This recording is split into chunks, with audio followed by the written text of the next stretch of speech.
नमस्कार. परखड मतमध्ये पुन्हा एकदा आपलं स्वागत. मराठा आरक्षण अ, 102वी घटना दुरुस्ती, अनुच्छेद 338 आणि अनुच्छेद 342 मध्ये 102व्या घटना दुरुस्तीमुळे झालेले बदल आणि त्यांचा काय परिणाम मराठा आरक्षणावर झाला?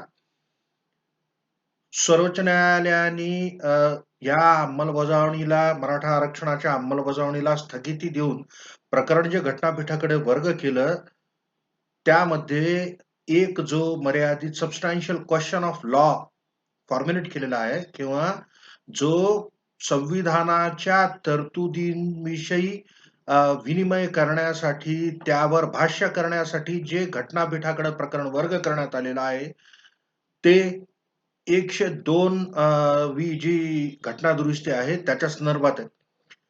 तर आधी समजून घेऊ की ही 102वी घटना दुरुस्ती काय? 2017 मध्ये याविषयीचे विधेयक पार्लमेंटमध्ये सादर करण्यात आलं आणि चर्चा होऊन त्यानंतर राज्यसभेमध्ये ते प्रकरण गेलं. तिथं एक सिलेक्ट कमिटी बसली. म्हणजे विशेष समितीने त्याच्यामध्ये काही सूचना केल्या आणि त्यानंतर ऑगस्ट 2018 मध्ये ही घटना दुरुस्ती कायद्यान्वये बदलण्यात आली. त्याचा एक कायदा आला. It is called the 102nd constitutional amendment act आणि त्या कायद्यानुसार, त्या घटना दुरुस्तीनुसार 3 वेगवेगळ्या अनुच्छेदांमध्ये अ, बदल करण्यात आला. महत्वाचं यातलं पहिलं जे प्रयोजन होतं ते अ,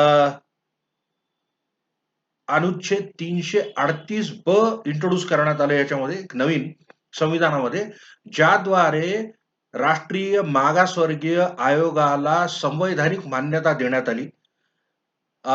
By this introduction of a new Article 338B,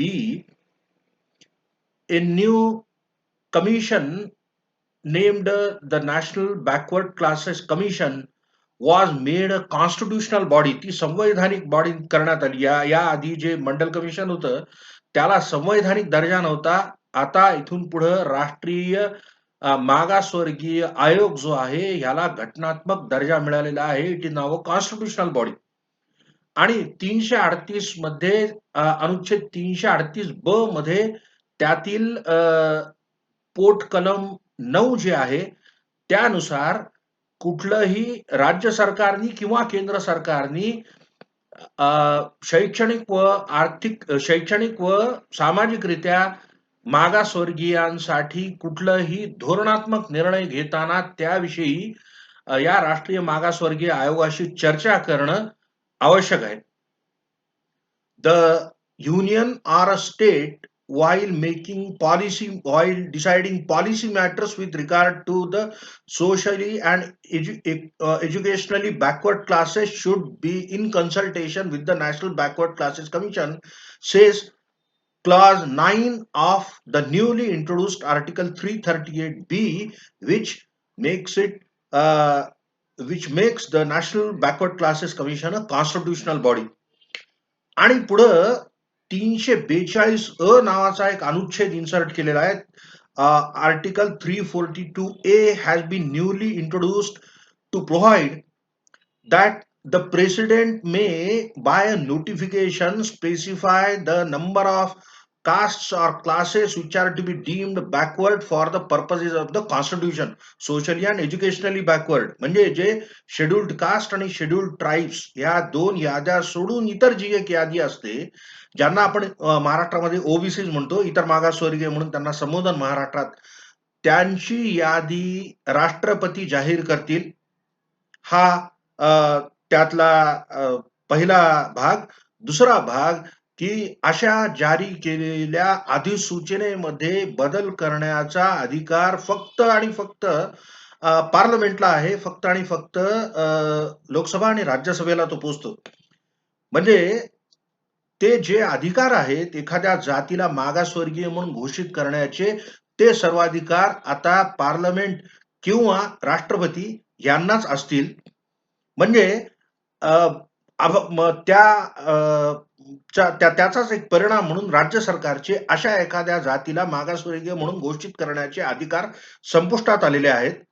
आणि यामुळे महाराष्ट्र राज्याला मराठा समाजाला मागासवर्गीय म्हणून कॅटेगराईज करण्याचं, त्यांचं वर्गीकरण मागासवर्गीयामध्ये करण्याचा अ, कुठला वैधानिक अधिकार नव्हता. The state of Maharashtra did not have the legislative competence to determine that Maratha as a socially and educationally backward class. Maratha समाज हा शैक्षणिक व सामाजिक दृष्ट्या अप्रगत आहे, मागासवर्गीय आहे, हे घोषित करण्याचा वैधानिक अधिकार महाराष्ट्र राज्याला नव्हता.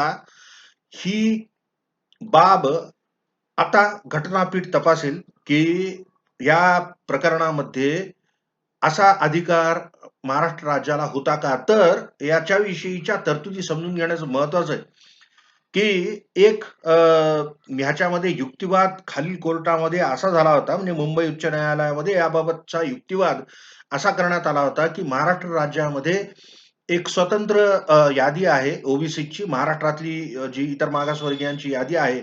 आज जे फक्त जे 19% of the seats are reserved for that which is called OBC, pure OBC, म्हणजे निव्वळ जे इतर मागासवर्गीय म्हणून ज्यांना संबोधन आहे त्यांना 19% आरक्षण आहे. आणि ती यादी जी महाराष्ट्रातली आहे ती 345 लोकांची यादी आहे. दुसरी एक यादी केंद्र सरकारची यादी आहे.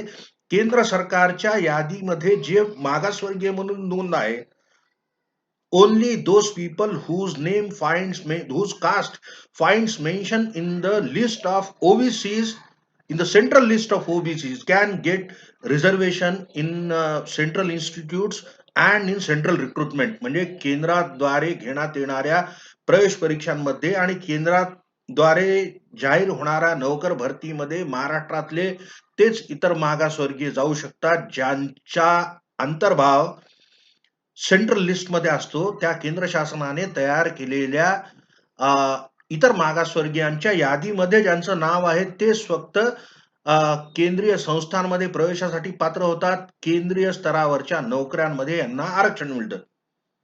ही परिस्थिती, हे वास्तव की सन 1993 मध्ये एक यादी झाली महाराष्ट्रातील मागासवर्गीयांची. ती राज्याची यादी होती, केंद्राची यादी वेगळी आहे. मुंबई उच्च न्यायालयाने जो निकाल दिला आपला, त्यामध्ये सुद्धा हा मुद्दा चर्चेला गेलेला आहे. आणि मुंबई उच्च न्यायालयाचं असं मत आहे की ह्या नव्या अनुच्छेद 342 अ मुळे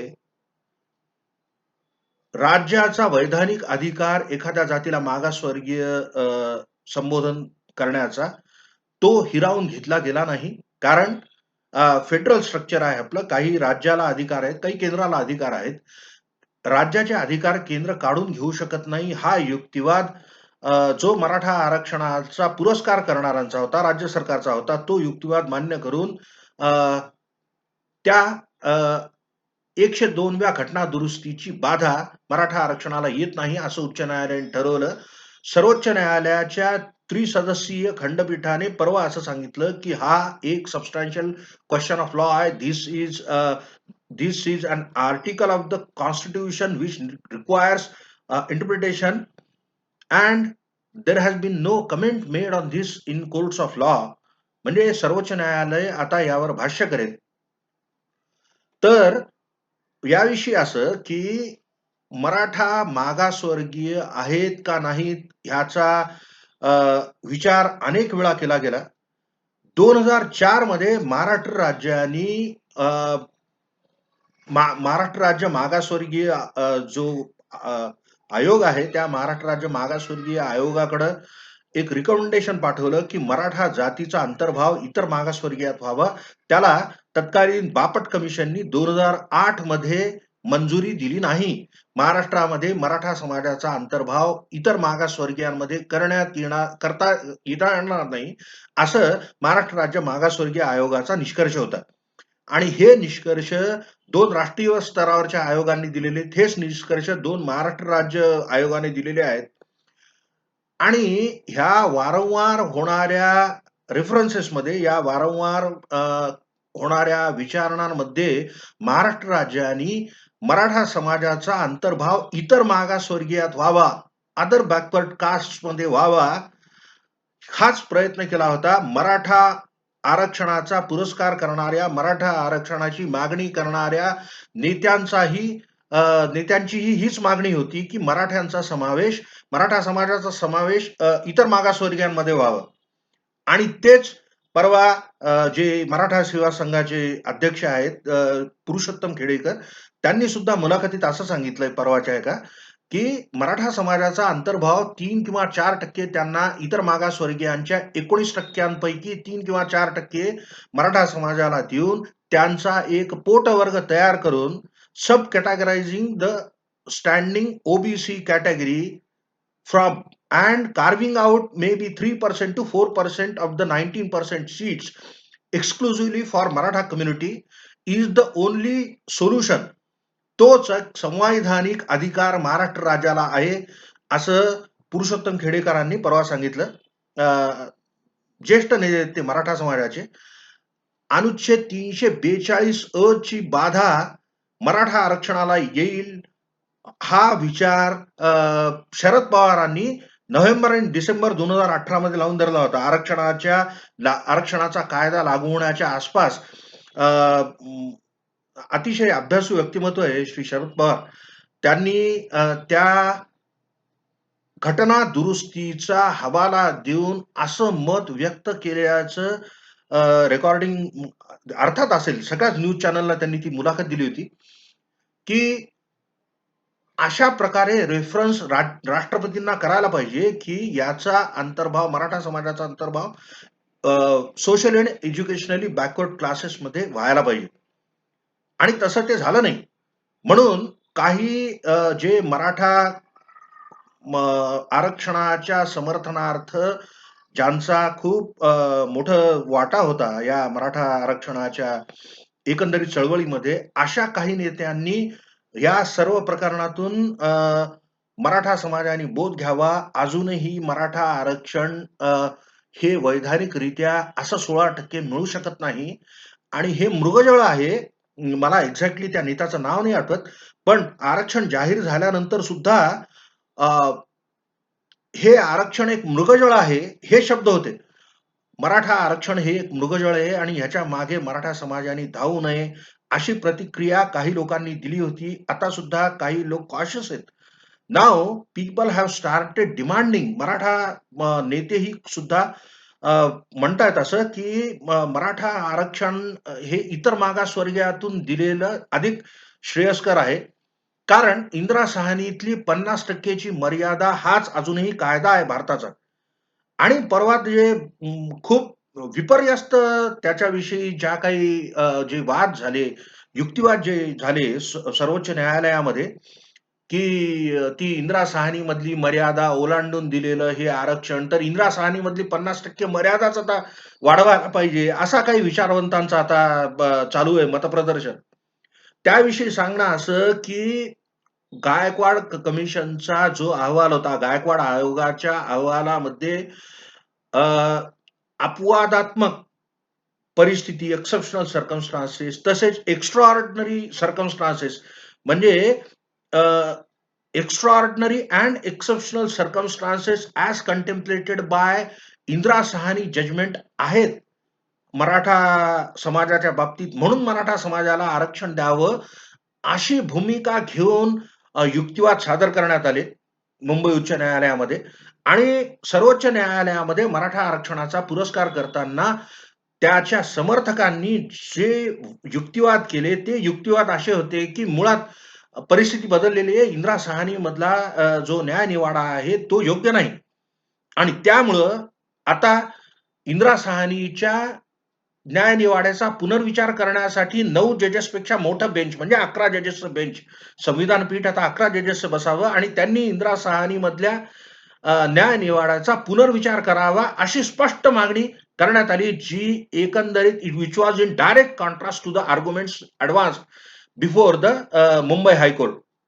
म्हणजे आतापर्यंत मराठा आरक्षणाचा समर्थन करणाऱ्या लोकांचं असं म्हणणं होतं, की इंदिरा साहनी हा सुयोग्य रीतीने दिलेला निवाडा आहे, पण इंदिरा साहनीची 50% मर्यादा मराठा आरक्षणाला लागू नाही. कारण मराठा आरक्षण हे विशेष जी सामाजिक परिस्थिती आहे मराठा समाजाची, म्हणजे ते सामाजिक व शैक्षणिक दृष्ट्या जे मागासवर्गीय आहेत, त्यामुळे extraordinary end exceptional circumstances Maratha समाजाचे आहेत सध्या आणि त्याच्यामुळं 50% ची मर्यादा ही अ, भंग करून सुद्धा मराठा समाजाला आरक्षण देता येतं. म्हणजे एकीकडं इंदिरा सहानीमधल्या न्याय निवाड्याचा आधार घेऊन त्यामध्ये जे अनुसूत केलेलं आहे, एक्स्ट्राऑर्डिनरी एंड एक्सेप्शनल सर्कमस्टान्सेस अपवादात्मक परिस्थिती त्या न्याय निर्णयानुसार जी अपवादात्मक परिस्थिती लागू आहे, म्हणून 50% चा भंग करता येतो. हे एकीकडं हा युक्तिवाद आहे आणि एकीकडं हा युक्तिवाद आहे, की तो न्यायनिवाडाच आता मुळात पुनर्विचार त्या न्यायनिवाड्याची करावी. म्हणजे differing and contradictory stand was taken by the proponents of Maratha reservation हे मराठा समाजाच्या नेत्यांना कळत नाही असं नाही. Mr. Sharad Pawar and Mr. Khedekar, two of the leaders, are on record saying that this reservation is bad in law, that this reservation won't survive. आणि अशाच अर्थाचे अनेक तज्ञांनी, अनेक कायदे तज्ञांनी आतापर्यंत मतप्रदर्शन केलेलं आहे. पण आता तितकी राजकीय इच्छाशक्ती आहे का? तितकं मराठा समाजाला जे आत्तापर्यंत आम्ही देऊ असं आश्वासन सर्वच पक्षांनी दिलं होतं. म्हणजे राजकीय पक्षांना कायद्याची परिस्थिती काय आहे त्याचा अ, म्हणजे घटनातज्ञ आहेत बसलेले. इथं कायद्याचे अभ्यासक आहेत. अतिशय जाणकार नेते आहेत. जे जाणकार नेते विपरीत सूर काढतात. या 16% जे काय आरक्षण दिलं होतं आणि जे मग हायकोर्टाने 13% आणि 12% केलं त्याच्या विरुद्ध. तरी पण जो काय दबाव होता, जे काय कंपेलिंग सर्कमस्टान्सेस असतील, की ज्याच्यामुळं तत्कालीन फडणवीस सरकारनी मराठा आरक्षण दिलं. त्या आरक्षणाच्या विरुद्ध किंवा त्या आरक्षणाविषयी, त्या आरक्षणाच्या वैधतेविषयी, त्या आरक्षणाच्या कोर्टात टिकण्याच्या क्षमतेविषयी जेव्हा प्रश्नचिन्ह आलं, तेव्हा हळू-हळू आता ही भावना होत चालली आहे मराठा समाजातील घटकांची सुद्धा, की कुण्याही प्रकारे आरक्षण मिळालं पाहिजे, तर ते आरक्षण आम्हाला इतर मागासवर्गीयातून द्या. कदाचित म्हणून ह्याची आधीच चाहूल लागली म्हणून काल प्रकाश शेंडगेंनी ओबीसी समाजाला धक्का लावू नये, जातीय सलोखा कायम ठेवून मराठा आरक्षणाचा विचार व्हावा, ओबीसी समाजाचा टक्का कमी होऊ नये वगैरे, वगैरे त्यांनी एक मोठी प्रेस कॉन्फरन्स घेतली. त्याच्यावर सुद्धा वाद झाले. 50% चा भंग होऊ नये ह्या कायद्यामध्ये किंवा या एकंदरीत समीकरणामध्ये जे 2% स्पेशल बॅकवर्ड क्लासेसला दिलेले आहेत महाराष्ट्र सरकारनी 2001 मध्ये Reservation in Employment Act 2001 specified 2% for special backward classes आणि तो मर्यादा भंग झाला. आता एवी-तेवी झालेलंच आहे म्हणून अजून एक चूक करा. One mistake does not justify another mistake being made. पण आता पश्चात बुद्धीने 50% ची मर्यादा तर 2001 मध्येच ओलांडली गेली होती. आता अजून 16% किंवा 12-13% देऊन त्याच्याने काय फरक पडणार आहे? ईडब्ल्यूएस मध्ये ही मर्यादा ओलांडली गेली. हे जे विचार आहेत किंवा तामिळनाडू आरक्षणाशी मराठा आरक्षणाचा संबंध जोडणं, हे कोर्टासमोर चालणारे युक्तिवाद नाहीत. म्हणजे तिकडं चूक झाली म्हणून आमच्या बाबतीत चूक करा किंवा अ, कदाचित असं असेल की तामिळनाडूमधलं उद्या सेट असाइड होईल ते 69% reservation might be. We don't know. It is a matter which is sub judice. ते सुद्धा प्रकरण न्यायप्रविष्ट आहे. ईडब्ल्यूएसचं सुद्धा प्रकरण न्यायप्रविष्ट आहे. जरी त्याच्याविषयी स्थगिती देण्यात आली नाही, ती स्थगिती का देण्यात आली नाही याचं मी सांगितलं, की त्या प्रकरणामध्ये ईडब्ल्यूएसच्या प्रकरणामध्ये कॉम्पेन्सेटरी सीट देऊन सुपरन्युमररी सीट जे काय खुल्या प्रवर्गाचा संधी संकोच जो होत होता तो टाळून किंवा त्याची काळजी घेऊन नंतरच ईडब्ल्यूएस रिझर्व्हेशन द्यावं हे त्या कायद्यामध्ये त्या संवैधानिक दुरुस्तीमध्येच हे अंतर्भूत आहे. की 25% ॲडिशनल सीट्स क्रिएट केल्यानंतरच ईडब्ल्यूएस सीट लागू ईडब्ल्यूएस रिझर्व्हेशन लागू करावं. कदाचित त्याच्यामुळे स्टे दिला नाही. स्टे दिला नाही ही वस्तुस्थिती आहे. पण तिथं स्टे दिला नाही म्हणून मराठा ह्याला स्थगिती द्यायला नव्हती पाहिजे होती. हे विचार हे तर्कदुष्ट विचार आहेत आणि this finds no basis in logic.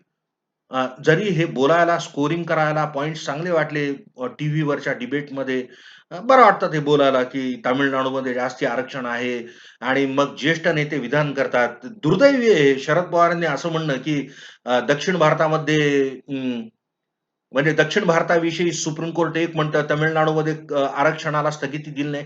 तामिळनाडूमध्ये आरक्षण इंदिरा साहनीचं जजमेंट येण्याच्या आधीपासून 69% होतं. म्हणजे ही परिस्थिती सांगायची नाही. म्हणजे अर्धं सत्य बोलायचं आणि समाजाला भुलवत ठेवायचं, दिशाभूल करायची. हे राजकारण्यांचं सूत्र असतं. आता सुद्धा या बाबतीत साकल्याने विचार करून सर्वांनी काय पैलू आहेत या आरक्षणाच्या स्थगितीचे हे समजून घेतलं पाहिजे. घटनापीठाकडे प्रकरण वर्ग झालेलं आहे. It may take a while आणि सध्या आरक्षण स्थगित आहे. यावर आता काल एक बैठक झाली, सर्वपक्षीय बैठक झाली. त्यामध्ये आम्ही काही विचार करून 1-2 दिवसात पुढचे काय मार्ग आहेत ते सांगू असं मुख्यमंत्र्यांनी सांगितलंय. तर त्याविषयी वाट बघू. पण 102 घटना दुरुस्ती क्रमांक 102 चा मराठा आरक्षणावर काय परिणाम होतो हे सांगण्यासाठीचा हा व्हिडिओ होता. आपण हे ऐकून घेतलं. धन्यवाद. मी ॲडव्होकेट श्रीरंग चौधरी. नमस्कार.